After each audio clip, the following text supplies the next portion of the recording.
Welcome to the Double Dribble Podcast with Dubin and Dakil. That's Jared Dubin, author of Last Night in Basketball newsletter. Make sure you're following him on all the socials. Make sure you're a subscriber to Last Night in Basketball. You're going to get great stuff on what's been going on in the NBA. He does a phenomenal job. Of course he does, because he's my podcast partner.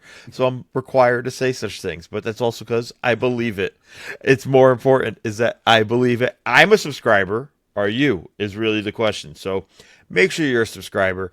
I'm Mo Dakil, former video coordinator with the Clippers, Spurs, Team Australia, write for Bleacher Report on occasion. Podcast here with Jared. I also do some stuff with the NBA on NBA TV. Make sure you're checking us out, the Association Post Up Weekend Edition. And yeah, that's kind of the latest, always housekeeping stuff. Make sure you're subscribing to the podcast. Make sure you're rating and reviewing it. Wherever you listen to podcasts, make sure you do that. Remember, I want 5 million reviews. I don't think that's an unreasonable request at all. I think we're at like 100. I don't, We're at a little bit more than that. We're up in like the 170, 180 range or something like that at this point. But got a long way to go to 5 million, folks. So get going, get to work. And also, Jared, where can they watch us on YouTube? YouTube.com/@DoubleDribblePod. Make sure you subscribe over there. Subscribe on Spotify, Apple, wherever else you get your podcasts. Subscribe on all of your devices. Unsubscribe, resubscribe. Mother, father, brother, sister, boyfriend, girlfriend, sneaky link, everybody's devices on all of them. Make sure you get in this podcast everywhere, anywhere and everywhere that you can listen to podcasts. Yes, and make sure you're doing all of that fun stuff. And also, still looking for music, folks. Nintendo did not like what I did with my little edit of their 1980s video game Double Dribble that maybe 4 people still remember, but apparently that was a problem. I know, copyright laws and things like that. Pain in the butts. But we got a lot to cover today. I'm going to let you guys know right now, I literally just got back from Vegas, took the first flight out of Vegas. I was there for the NBA Cup. If you're watching on YouTube, you can tell I'm a very sleepy human being. I will probably yawn once or twice. I will try to mute it, but you will be able to see that if you watch us on YouTube. All in all, great trip. I thought the games were fun. I enjoyed it. The atmosphere in the arena, although not full, I thought was actually really good. Like, at the arena, you can kind of feel it. I have thoughts just in general about the Cup. I don't know if Jared wants to go into that with me. We didn't mention that on the rundown, but also, I'm into okay. it. Well, I think my first thought is I don't want them to. I want the semifinals to be played in a neutral site as well. I think the plan next year is only the final, or that's being discussed right now, is only the final we played at a neutral site. I don't think. You know what? It's fun. Final Four type of deal. You able to kind of make it an event. I think the thing here, and I understand part of this is it's Vegas. Like, besides the money, it's a nice motivation factor for the players to get to go to Vegas and be like, we're at Vegas. But I also think it would be fun if you kind of move this around year to year. Kind of like you do with the Super Bowl and All-Star Weekend, but you do it in non-NBA cities. Move it to Louisville, Seattle, which may or may not be an NBA city soon, Vancouver. I'm partial to Hawaii, but I think that might be the time difference might be a bit of a problem, and that's a lot of travel. But I think there's a lot of fun stuff you can kind of do with it, but I still think it should be a Final Four type situation. See, I'm kind of out on the neutral site thing, just because I don't think you get good enough crowds there. Like, if that game was in MSG last night, or if that game was in San Antonio last night, how much better would that have been? And I hear you, Jared, and I understand your problems. I have 2 solutions to that, because that's also one of my other thoughts. One, the semifinals and finals can't be like 4 days after the quarterfinals. That's not enough time, like, for people to plan a trip and to go to Vegas. And if you're going to possibly be there for, 4 days, is, you need to be able to kind of plan it properly and whatnot. So they need to at least give you a week. And the NBA should give each team a certain amount of money to fly out their own supporters. The Spurs did that, right? They did. But I think this should be a thing where they did it for the second game. They should do it for the first.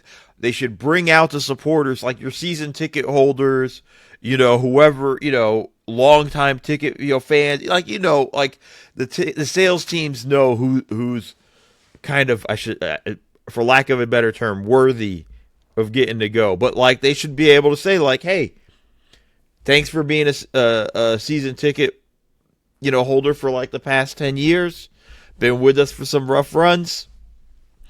We're flying you to Vegas. Here are your seats. Like, I think that would be a fun sort of thing. And that kind of brings a little more crowds to you in that area with that. So you can kind of have it packed. So I get you on the neutral site stuff. But I think it's a fun idea for the NBA. Also, if you do it in places like Louisville, who's dying to have an NBA team, they're going to show out. Like, that's going to be an event for the weekend, right? Like, the home crowd will come out. Louisville people will come out to watch basketball. What I'm definitely out on is the idea that Silver floated last night, which is having it in, like, storied college arenas. Mm-hmm. Like, I'm sorry, you're not getting a good NBA crowd in Durham. Like, that's just not happening. You might get you might get a better crowd. I mean, they're a better team than the Charlotte Hornets. Just kidding. But like you're but it's a college team, and like a lot of college basketball fans like don't like the NBA. That's fine. They'll come. They like basketball. They'll come. I don't know if they'll come or not. But I just think like there's still stuff to be ironed out with it. We also have to just remember this is just the third year of the NBA Cup. Mm-hmm. And I think that's the important thing, too. There is going to be tweaks to it. We do know eventually if NBA Europe becomes a thing, that the European teams will somehow be involved in the Cup, right? And there's going to be sort of ways they kind of play around with this. And I'm interested in it. But all in all, I thought it was good. I thought the Cup was good this year. The games were good. The players were into it. It felt like a playoff atmosphere, especially the quarterfinal games. We're going to talk about that in a second, but that Spurs OKC game full on felt like a playoff game. The Knicks definitely were motivated to win this cup. I was very impressed with how like hard they wanted to go at it. Not so impressed with Orlando. But there was a lot of stuff with that stuff. I just liked the way the cup kind of played out. Yeah, I thought the quarterfinals, like you said, were great. The semifinals and the regular finals, or the semifinals and I don't know why I call them the regular finals, but yeah. The semifinals and the finals were both really good games as well.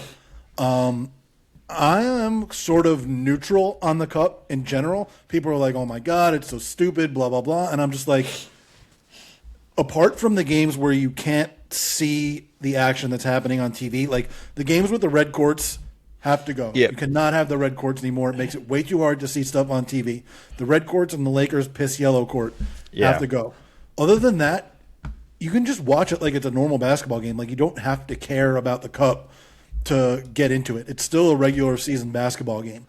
That's how I treat them for the most part. And then it's the same thing with the quarterfinals and the semifinals. They're still just regular season basketball games, and you can watch them and enjoy them that way. And if the teams have a little bit more motivation because they want to get more money, great. So let's say they're trying a little bit harder because they want to get more money for the end of the bench guys or for themselves, so they can buy a car or a house or a boat or a llama or donate money to the Dominican Republic. Like everybody needs a llama. Better. Everybody needs a llama. I think hear that story where I can't remember who they were talking Keldon about. Johnson. To buy a llama. Keldon Johnson wanted to buy a llama.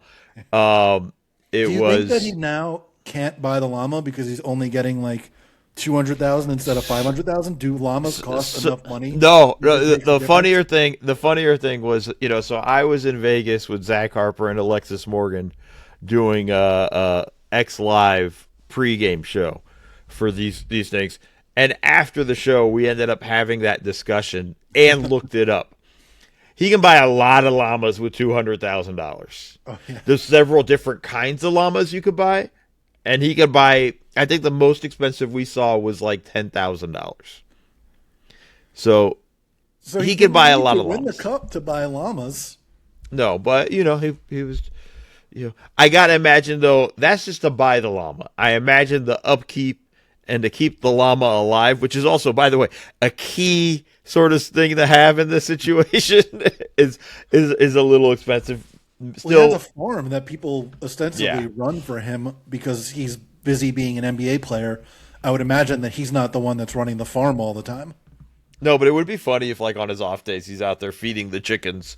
With other. Okay, we've digressed here a little bit. Let's get to the actual basketball of the the NBA Cup, and I want to start with the Spurs since we're at Keldon Johnson. We'll go to the champs next. Um, it's funny. The Spurs lost the finals. I think they won the cup. And I think it's look. It's they had the biggest win in the cup by beating Oklahoma City, giving them the second loss of the season with that. And listen, the Thunder are juggernauts. They did not play well in this game. No. They really didn't. And it wasn't. It was very impressive with the Spurs with Wemby on a minutes restriction. Just when he came in, everything changed. The vibe completely changed on the court. Forget about in the crowd. It was on the court. You visibly felt the vibe change. And it was that type of situation where I was like, oh, wow, like they actually might win this game. And then when I kind of like go back and watch and rethink some stuff, I'm like, man, I didn't even really feel Jalen Williams or Chet Holmgren or anybody. And like the guards were great for the Spurs. Like that was an impressive ass win for them. What were your key takeaways when you watched that? That specific game or the Spurs throughout in Vegas? That specific game, and then the Spurs throughout. Yeah, I think that specific game, like how they matched the physicality that Oklahoma City plays with, was really impressive. And Wemby talked about that before the next game. Talked specifically about the Knicks physicality, which we can talk about when we get to the next game. But I thought that Oklahoma City being able to match that, or sorry, San Antonio being able to match that from Oklahoma City is really impressive because not everybody is able to do that. Obviously, the Wemby impact was just unbelievable. You've heard the stat a million times already. Plus 21 when he was on the court, minus 19 when he was off the court. I saw the stat somewhere. I can't remember where, but I'm pretty sure it was like Oklahoma City shot 50% with Wemby off the court and 30% with Wemby on the court, which is just absolutely. It was insane. It was insane, dude. Like his first stint was absurd, Jared. Oh my like, God, yeah. Like I don't know if it was like a 13-2 run or a 10-0 run. I forget what it was, but like offensive rebound putback, offensive rebound kick out to Derek Harper. Excuse me, Dylan Harper. I do that all the freaking time. There's a kick out to Dylan Harper. Derek Harper's son. He's Ron Harper's son. I know. And I also once said he was Derek Harper's son. I just messed. This is too confusing for me. They all need different names. But kick out to Harper for a three. Then it's, defensive stand where he forces J-Dub to I don't know if he was shooting it or just trying to pass it over him to Hartenstein, but he goes over on the second jump, tips it away from Hartenstein. It was impressive. Just that first stint, I was just like, damn, man, this dude's insane. You could see how everybody was spooked by his presence, even Oklahoma City being spooked by his presence. There was another one last night where Kolek had a wide open floater in the middle of the lane and like short armed it by about 3 feet, and it hit like the bottom of the front rim. Well, he just brings that, like, you got to get it up so damn high to get it over him. And even if you're not actually getting, like, you don't actually need to get it over him just because he's there. You think you need to get it over him. Right. And that makes you put it up so much higher than you might actually need to. That's exactly what happened with the Kolek floater last night. He thought he was going to have to finish it over Wemby and threw it like 12 feet in the air, but he didn't actually have to get it over Wemby, and it just wound up being way short. The other thing about the Spurs, the guards, oh my fucking God, dude. Like, dude. Dude, like they're just good. First off, go back to the quarterfinal game where Castle just went completely ballistic on the Lakers. And then you go to this game, and I thought Vassell was fantastic. Yeah. I thought, you're getting across the board guys producing. De'Aaron Fox was rock solid, and then Harper, who just comes in, and it's like the runway for him is so long in terms of how he has such an take your time developing, right? And he's so freaking good and advanced. It's like impressive watching him. They are just so damn good. Don't trade any of them. No. Keep those guys. Let them split the guard minutes. Let Vassell play some of them too, obviously. Although he played, a lot of times we'll play with two of them at once, and they start that way as well. I just want all three of those guys rotating through those two spots. You can have two of them on the court at pretty much all times. Fox is not as big as the other two, but collectively they're so big, so physical. They'll pressure you up and down the court. They can all get wherever they want on the floor at pretty much all times, whether due to speed or power or both. I mean, it's a ridiculous combination of guards to be able to put out there. And especially now, you need multiple ball handlers on the court at pretty much all times. They can always have that, and all three ball handlers are really good. And, I mean, the way that Fox and Castle specifically were controlling the first half of the game against the Knicks last night was unbelievable. Yeah. Just getting literally wherever they wanted on the court. I think they had 16 assists and 3 turnovers combined in the first half between them. And they were just totally in control of the game, the two of them by themselves, just making everything happen for the Spurs. And it looked like the Knicks defense for the majority of the first half was kind of helpless in terms of preventing them from getting where they wanted to go. Fox in particular was getting wherever he wanted against Bridges, especially when they put him in the pick and roll with Towns. And that just allowed for him to get free runs into the paint and then to get sprays all over the court, which the Spurs didn't particularly shoot that well in the first half, which was why they only had a 2-point lead at halftime. Or, was it 2 points? Yeah, or was it even tied? I know. No, it was 2 points at the end of the first quarter and 2 points at halftime, and then I think it was 6 or 7 points going into the fourth quarter, if I'm remembering correctly off the top of my head. But yeah, I mean those three guys, it's really hard to be more impressed with them than I am right now. It's special. I mean that's the thing. So it's I tweeted out after the Laker game. I wouldn't trade either of those guys to get Giannis like that. No. Only thing I would try to do is maybe get Herb Jones or Trey Murphy or another 3-and-D wing, and if it didn't cost me too much. And by the way, it'll cost you too much, I think. But if they don't make a move, it's perfectly fine. I do have this problem, and I'm beginning to kind of get tired of this, Jared. When teams have a big win, or when they have or go on a nice little 1 to 2 week run, we automatically go they're contenders, right?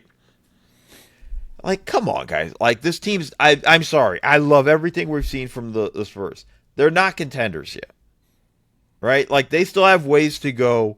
They struggled late in the game yesterday with their offense. I thought they got 2 3-point happy with the way they played and how they went about things. They're not contenders. We don't need to do this every time a team has a nice week or a really big win, right? We've done this with a lot of teams.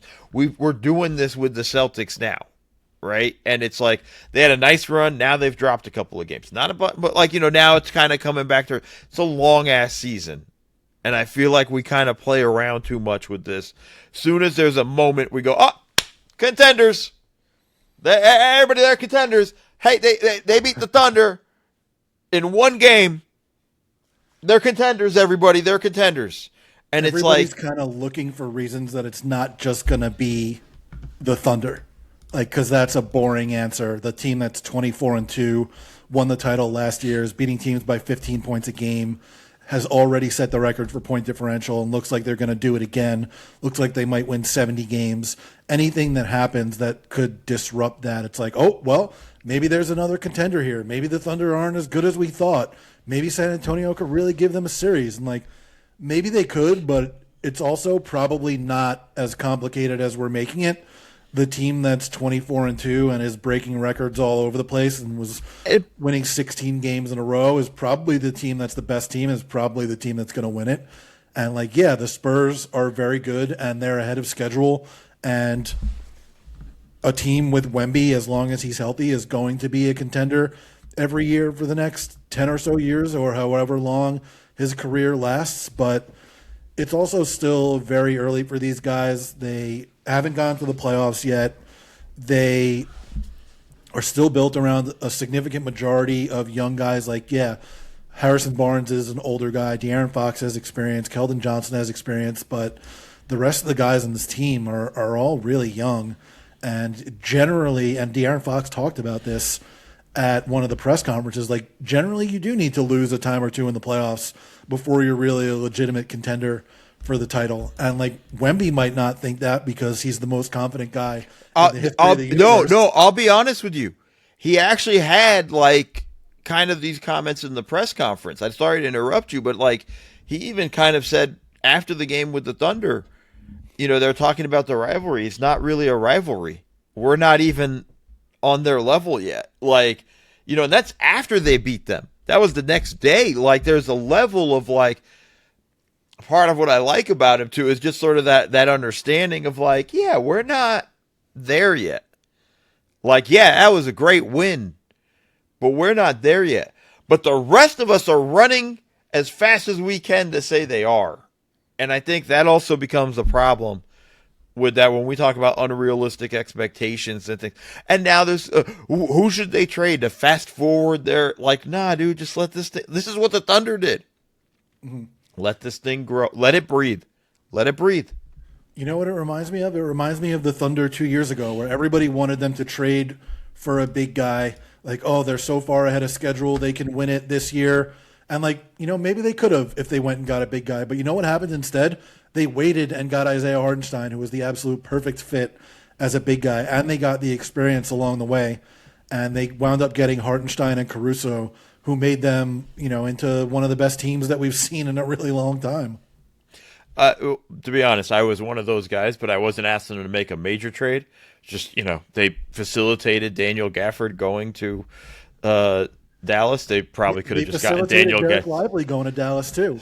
Yeah. Because that was the trade up and the trade down. They got Cason Wallace out of it, which worked out pretty damn well for them too. Well, yeah, that's why I didn't mention Lively. But Gafford was something they could have just gotten. It was their big move was getting Gordon Hayward to address rebounding when that was not going to work. And just, anyways, sidetracked with that. But I like where they're going. They are trending upward. I love the stuff. They need to figure out, and part of this is Wemby's coming back, right? That was his second game in the NBA Cup, right? Like that was just, after a 2-week layoff, or maybe even more, I think. It takes a minute to get your win back and everything that comes with that. So I'm not surprised he struggled against the Knicks with the way that he played. But everybody just slow down, man. Like, they're going to be good, and there's a good likelihood they're going to be good for a long time. So everybody needs to kind of just chill for a minute and let this rivalry build on its own, because it will, right? We have the Thunder playing the Spurs on the 23rd, and then we have them playing on Christmas Day. Then after that, we have them playing in January. Bet your ass on the 23rd, the Thunder are coming freaking gangbusters. We saw, like, they're going to come in incredibly. Like, this is also how you build rivalries, and good on the NBA Cup helping to build a rivalry. But, like, this is part of the fun stuff that we get in these things. So just let it breathe is all I ask. Absolutely. And they are going to be really, really good for as long as the 7'5" guy can stay healthy, which obviously it has been at least somewhat of an issue so far, but hopefully the blood clot thing never comes back, and hopefully the calf thing isn't something that lingers, and hopefully he could just be playing 65, 70 games a year for the next decade or so, and they can be, a team that is in the mix for every single year. Yeah. So, let's talk about the team that did win the cup. Wemby talked, like I said earlier, he talked about how the Knicks aren't as like complicated of a team as a team like the Thunder or the Heat were the teams that he mentioned, but that they're one of the most physical teams in the league. and that was something that they had to be conscious of going into the game. And I thought that in the first half in particular, the Spurs really matched that physicality, and they were all over Jalen Brunson and Mikal Bridges and keeping the Knicks from getting into their offense for the significant majority of that first half. I don't know how the Knicks were only down by 2 at halftime, given the way that the Spurs were kind of dominating the physicality of the game. But starting when they went down by 12 points in the third quarter, the Knicks completely took over the game with their physicality. Mitchell Robinson comes in, grabbing a million offensive rebounds. I think he had 10 offensive rebounds in 18 minutes, 15 rebounds total. Yeah, I saw a stat from DJ Zulo on Twitter where Wemby and Mitch were on the court at the same time for 12 minutes and 21 seconds. San Antonio had a 141.7 defensive rating in those minutes, and the Knicks had a 70.6% offensive rebound rate in those minutes. Pretty good. Pretty good. Those numbers are pretty good. No, you could see it in the way that, like, this. The Knicks won the NBA Cup. Look, I know Jalen Brunson had an awesome game. I know OG Anunoby had an awesome game. They won it because of Mitchell Robinson, because of Jordan Clarkson, and because Tyler Kolek. And Brunson said that after the game. But that's who won them the game. The fact that Mike Brown even said, like, I'm not playing Bridges, I'm going down the stretch, I was like, wow. Like, that better work because you're going to have a lot of answers. And it did. And to his credit. I'll tell you this, though. Do you know what percentage chance of that happening would have been last year?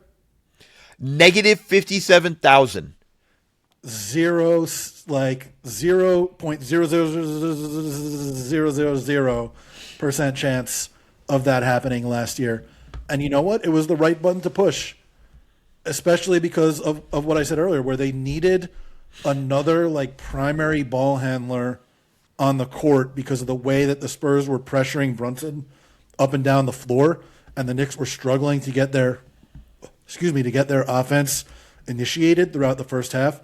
At one point I was saying they should have Hart bring the ball up the floor instead of Bridges, because whether it was Brunson or Bridges bringing the ball up the court, it was Castle and Vassell pressuring them all the way up the court. Yeah. So I was like, well, have Josh Hart bring the ball, or sorry, Castle and Fox pressuring them all the way up the court. Have Josh Hart bring the ball up the court. He's getting guarded by Luke Cornett. Luke Cornett is not going to pressure all the way up the floor, and you can get into your offense faster. They did do that a couple times, but the thing that really changed it for them was having Kolek out there, because it's another actual point guard. He's getting into their offense a little faster. That helped them a lot. His defense helped them a lot. He was playing really good defense out there. He and Clarkson both hit huge threes when they were down by 12. Mm-hmm. Clarkson hits one off an offensive rebound from Mitch, and Kolek hits one, I think, in like delayed transition that got them back within 6 and kept them within striking distance going into the fourth quarter. The three of those guys, like you said, were absolutely massive and the reason they won the game.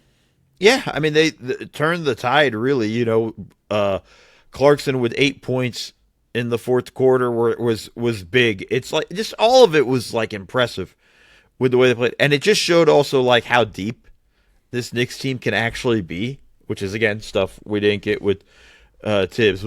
Was one of my main criticisms of Tibbs, not using the bench, and it's like this is also great experience for these guys that will carry over not just this season, but eventually into the playoffs. Like Mike Brown has confidence now and not so much Clarkson because Clarkson's been in the league so long, but more importantly, Tyler, like being able to go to him and saying like, yo, dude, just go do your thing for a couple minutes. Like that was big.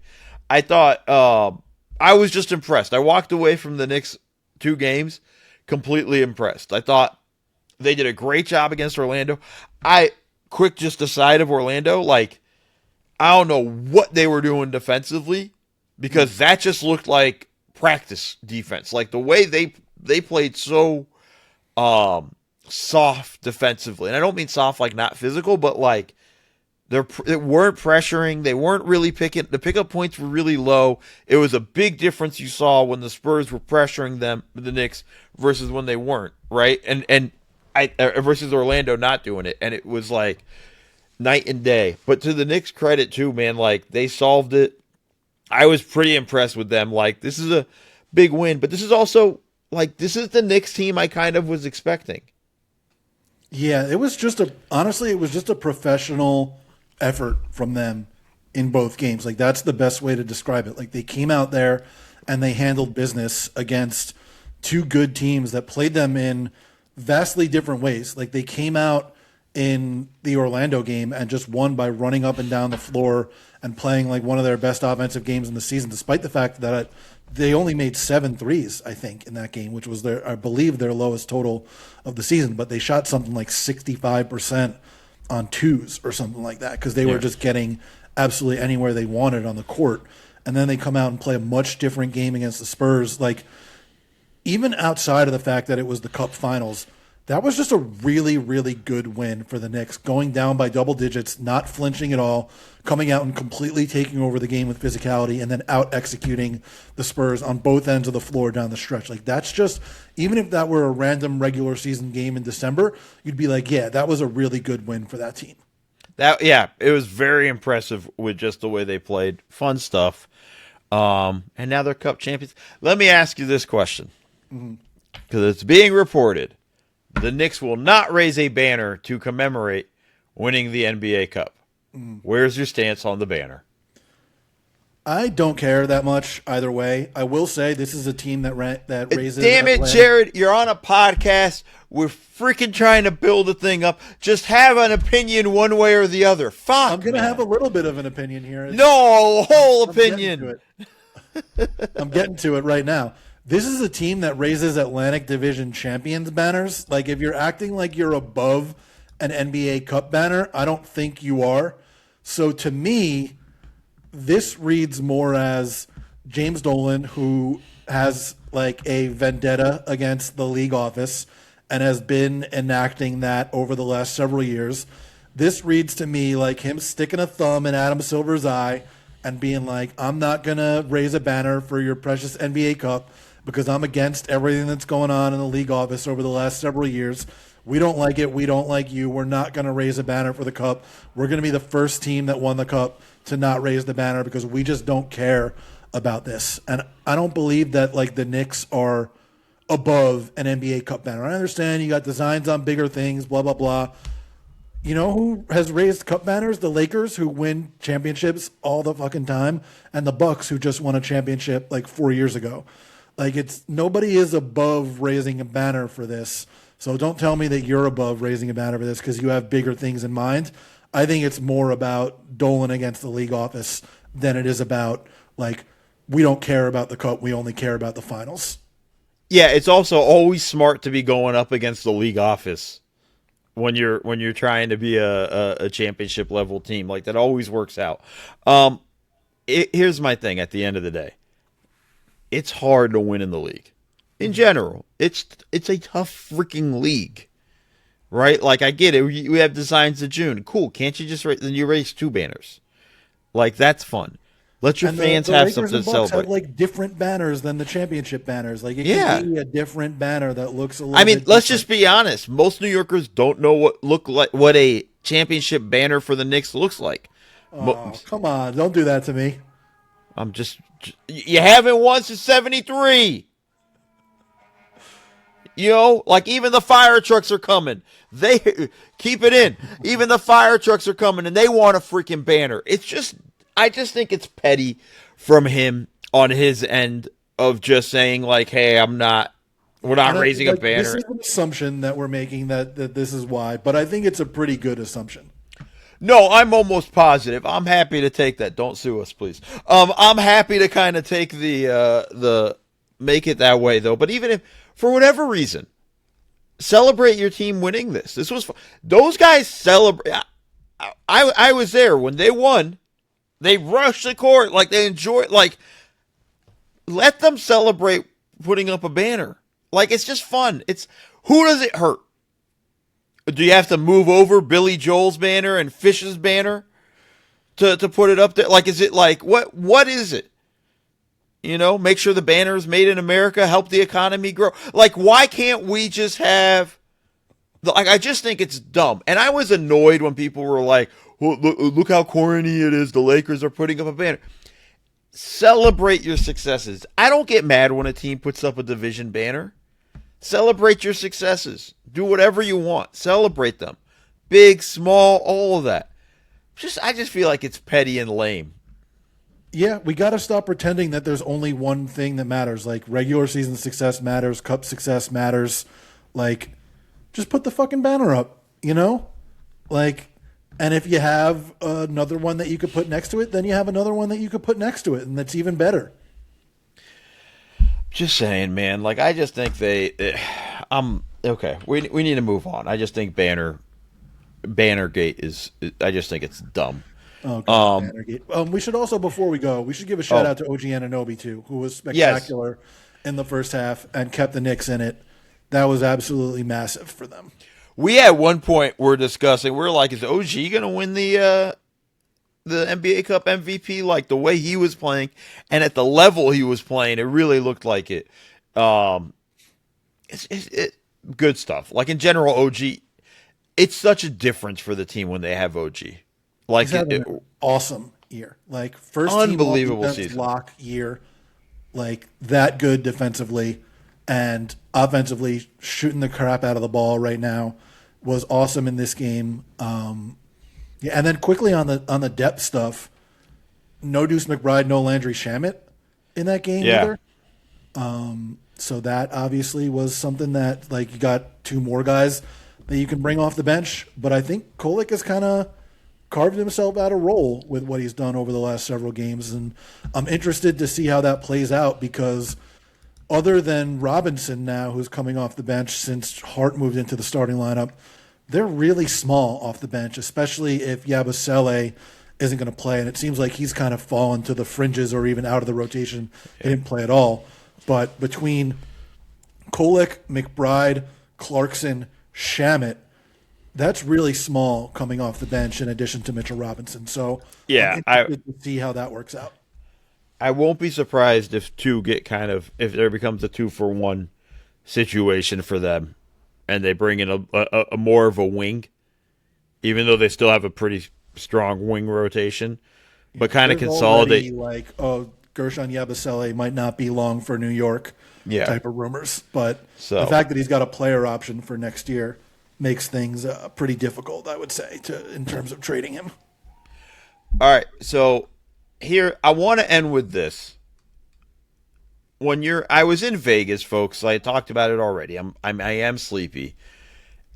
And for those who haven't been to Vegas, like, it's hard to just understand what time is. Like, in general, it's a weird kind of place.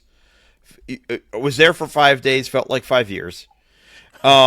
It's 5 days is too long. Like, the perfect mix is 3 to 4 days. If you're there for longer, it's too long. Like, I remember when I went to Summer League for a week one year. Tough. Oh my God. It was not good. I remember me, Harper, and Robbie Callan were the last people there. And it was like, we're like going to the movies during the day because nobody else is there to go to games. Like, it's brutal. No, it's brutal. It's brutal. And by the end of Summer League, like, the guys that are playing, you're kind of just out. You're just not. It's like, whatever. But this brings us to this point. I missed some games. And apparently, I missed until the next one, was the game of the season. Explain to me what happened. I will go back and watch this game either today or tomorrow whenever I actually feel like I'm awake. What happened in this Houston-Denver game? Man, it was a phenomenal game. Jokic was unbelievable. Şengün was unbelievable.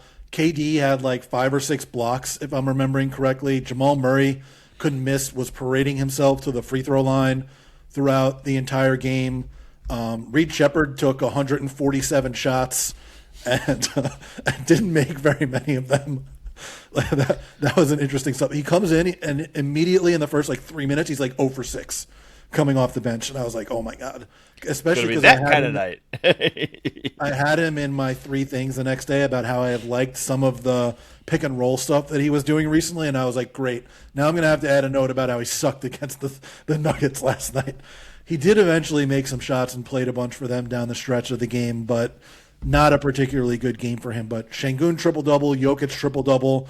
There was a controversy at the end of the game because the Rockets were up by one with like 2 seconds left, and the Nuggets were running their sideline out of bounds play, and Amen Thompson, like, maybe, but maybe not, tripped Tim Hardaway Jr. on the inbounds play, and before the ball was inbounded, so it was an away from the play foul to give the Nuggets a shot and the ball, and they reviewed it, and I still couldn't tell you if he for sure tripped him or for sure did not trip him, but it was a pretty iffy call either way. Like, if you had said that he did trip him, it's pretty iffy, and if you'd said he didn't trip him, it's pretty iffy. But they upheld the call and review, and the Nuggets got the game-tying free throw, and that sent the game to overtime because Jokic missed a three from the top of the key. And then I'm trying to remember what happened in overtime because my dog has been sick, so I wasn't able to take play-by-play notes like I usually do because I've been like running him outside back and forth in these games, so I don't actually have Poor guy in front of me for the game. But the overtime was just back and forth. Like, Spencer Jones played well for the Nuggets, who's been like a really nice find for them. Like, out of all the guys that they've drafted and signed, I'm pretty sure he's an undrafted guy, if I'm remembering correctly, right? I can't remember the draft. You're asking me to remember second round draft stuff. I have a hard time already. I'm half asleep, Jared. You know this. Yeah, well, he played well for them. Peyton Watson went out early in the game with some sort of hip/ribs injury. Apparently he got like kneed in the hip/ribs. So it was like all these guys playing 40-plus minutes. Like, Cam Johnson played 43 minutes. Spencer Jones played 41. Jokic 42. Murray 43. Hardaway 40. Bruce Brown 27, and then Valanciunas played like 15 minutes, and that was they played essentially the 6 or 7 guys throughout the entire game. Steven Adams played a bunch, but didn't have any offensive rebounds, which I thought was massive for Denver. That's a huge feat. That in itself should be considered just a win. That right there should just be considered a W. Yeah, Amen Thompson missed some layups, which has people looking at like, can Amen Thompson make layups? Kind of stuff. Oh, okay. Which is interesting. So we're going to do that now too. Okay. But, man, it was just a really good, really well played, fun game on both ends between, the second and third best teams in the West. I mean, I'm excited to go back and look. I saw this morning that Udoka got fined for his post game comments about the refs. Yeah. So and he also got a technical at one point. Like, yeah. Yeah. So I think I'm not surprised, but okay. I expect these games to be competitive with these two teams. I expect when they play the Thunder, it to be competitive. We've already saw it with Houston. Like, we were talking, when we were talking earlier about contender stuff. I think there are 3 contenders in the West. I can see Houston getting to the finals. I can see OKC. We all can see OKC getting there. I can see Denver getting to the finals. Like, it's not to me, it's more than just OKC as a contender in the West. Like, I get it, they're 24-2, unbelievable. I was talking maybe even 33-game win streak, all that stuff, which would have been fun. The Spurs did ruin it because it would have been game 33 would have been against Houston. Right. Just saying, but now we have to start that all over again. I think these are heavyweight matchups that you want to watch, and this is the important stuff. These are the games you want to go check out. So I'm excited to go back and look at it and see how this kind of plays out. But it's always fun when we get these in the sense of like it's a measuring stick game, or almost feeling each other out. And like as a video guy, this is a game I'm putting in the back pocket. Mm-hmm. Hey, when we do playoff prep, and this is for both teams, we need to go back and watch this game. And what worked, what didn't work, what could we have done better, all that stuff. So it's fun in that, and I'm happy it was a great game. I'm a little sad I missed it, but I was again in the Vegas twilight zone, not knowing what anything was or I'm sad I didn't get to take my usual notes because I would have liked to have like this is what happened here and here and here, and it's like it's unfortunate that happened, but the dog is feeling better, which is That's nice. the most important part. That's the most important part. Um, well, There was another not game too. that night too that was really good. The Pistons Celtics game. Boston went up by I think like 12 at one point. Pistons came back and they took a double digit lead and the Celtics tried to fight back. But Cade Cunningham really good. They won despite not really getting much out of Jalen Duren in that game. The Pistons are 21-5. I Very mean, good basketball team. they're a team that we the East has to take seriously. Like it's not a flash in the pan. Last year wasn't a fluke. Like in the way that they're going about it. And there were people that were upset with their offseason when they lose Dennis Schroeder. They who else did they lose? Who was the I'm blanking. Who was well, Malik Beasley. Malik Beasley and that whole situation. There's a lot of that stuff, but like they're a team to be taken seriously. They're not a team to sleep on. Any team in the East, like they can come out of the Eastern Conference. Don't I still think it'll be the Knicks if I had to make a prediction right now, but like they're right in the mix with how they're playing and the way they can kind of go through all that. Jared, you got a big game this weekend. Massive game, massive game. Miami against Texas A&M. I've been trying to learn more about Texas A&M this week. They apparently have three receivers with over 800 yards this year. Their quarterback is kind of like a dual threat guy. Their offensive line is apparently really good. Their defensive line is apparently really good. They're built like somewhat similarly to Miami, I guess, with a really good offensive line, really good defensive line, and then a quarterback who is good from a clean pocket and not good under pressure with some really good weapons. Like theirs are probably overall like the totality of their weapons are more explosive than ours, but Malachi Tony might be the most explosive weapon on the field just because he's that good and he does so many different things. But Casey Concepcion, who I know because he went to NC State, he's really, really good. The other guy, Craver, is apparently really good. Their offensive line is apparently really good. But Saturday afternoon, playing in Kyle Field, 110,000 people in that stadium, it's going to be a lot of fun, man. I'm excited. It's going to be a lot of fun. Because I'll be traveling again soon, I will have to be missing that game because I'll be running errands and taking care of stuff. But I wish you the best of luck. I wish my Trojans were in the playoffs and we could have a fun conversation and things like that. I'm going to leave you all with this. I have Vegas thoughts Let's as a do it. city. Are you a Vegas guy? No. I am. I'm not a not Vegas guy, right? Like I like going to Vegas. I'm going again in March. And that's more like fun trip Vegas, not work trip. It gets increasingly hard in Vegas with how expensive everything is. Oh my God, it's ridiculous. I get it. I expect it to be expensive. But like, yo, a cup of coffee and a muffin should not cost $15. There was a good story on this. I can't remember where a couple weeks ago. I think it might have been in Slate about like how expensive Vegas has gotten and how expensive it is to gamble there now, which obviously It's is a big attraction. But it was a really good story that I read a couple weeks ago. I'm it, pretty sure it was it at Slate. well because like people are talking about like Vegas is really suffering, tourism is suffering. Obviously, there's a bunch of other reasons beyond that, but it is too damn expensive to go. Like it's not. Let me put you this way: I had 2 slices of the Italy pizza at Park MGM. I'm gonna Okay, say $11 no, I spent $35, Jared. on 2 slices. It's not like the little slices; it's like the square little thing. Okay. But like they're big, but like $35. Oh, I was saying 11 for each. Yeah, no, like total though. But like, and that wasn't a drink. I didn't have a drink with it. It wasn't like okay, and a beer. It's just too damn expensive to go. So it's like, yeah, you can't really rock with it in a certain way, the way you want to. Like if Vegas, and that's fine. You want to mark up the coffee? Cool. Make it $7. It can't be 15. Like it can't be that much. Like that's my biggest takeaway with Vegas is it's too goddamn expensive.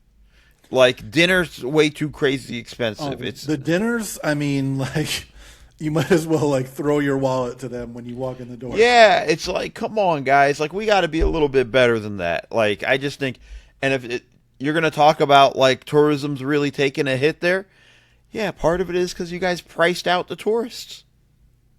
That's my big takeaway with the, and by the way, the hotels, y'all got to step your game up, man. Like I'm sorry, dude. Too many of my friends had to change rooms because they checked into the room and it was dirty. Too many of it was the rooms themselves were just bad. Like I'm not staying at a Four Seasons or anything like that. But if you're a hotel on the Strip, like you got to be a hotel on the Strip. You got to be better for that for what you're charging people. For me, I think the one of the biggest problems is the table minimums at all of the casinos. Well, Like you're pricing out a lot of people if the lowest minimum for any table is $25 per hand, and a lot of them now are $50 per hand, no matter where you go. Like, yeah, there are plenty of people that have that kind of money, but there are more people that don't have that kind of money. Where it used to be, you could sit down with $200 and you can get 40 hands of blackjack, and now you can get 8. I mean, it's just ridiculous in that sense. It's hard. It's hard in that way. And I know a lot of people are going to respond like, "Go off the Strip." Like, yeah, like I will, but also part of the attraction is being on the Strip, right, and all that. But anyways, that was my quick little Vegas rant because I don't have college football to talk about. That's really just the truth of it. I don't have college football to talk about. We signed the #1 recruiting class. That's great. That's all I got. Jared, anything else before we head out? No, man, just subscribe to the podcast, rate the podcast, review the podcast, leave comments on the podcast. Spotify, Apple, YouTube, everywhere you get your podcasts. Yep. Well, thank you so much for listening to the Double Dribble podcast. See y'all.